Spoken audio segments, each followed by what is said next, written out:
Try Audible and get your first free audiobook by clicking the link in the description below.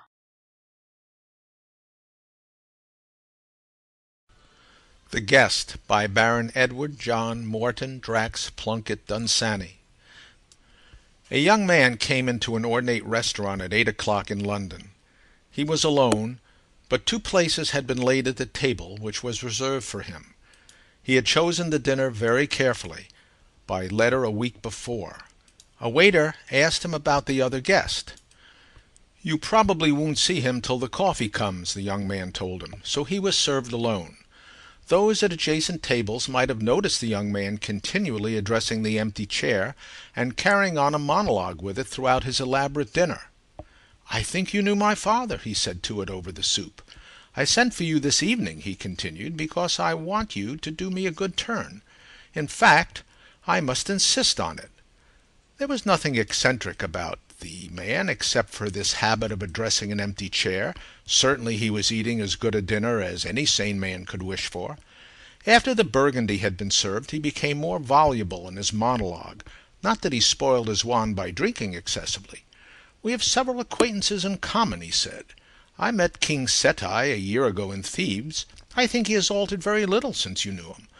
I thought his forehead a little low for kings. Cheops has left the house that he built for your reception. He must have prepared for you for years and years.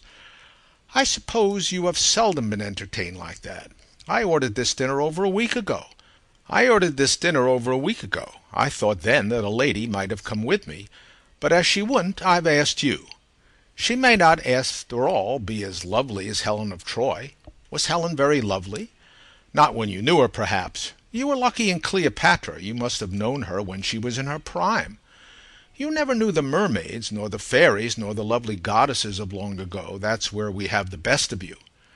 He was silent when the waiters came to his table, but rambled merrily on as soon as they left, still turned to the empty chair.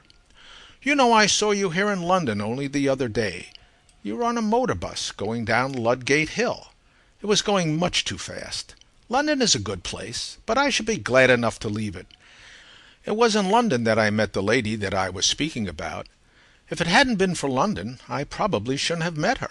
And if it hadn't been for London, she probably wouldn't have had so much besides me to amuse her. It cuts both ways." He paused once to order coffee, gazing earnestly at the waiter and putting a sovereign in his hand.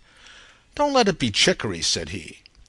The waiter brought the coffee, and the young man dropped a tabloid of some sort into his cup. "I don't suppose you come here very often," he went on. "Well, you probably want to be going. I haven't taken you much out of your way. There is plenty for you to do in London."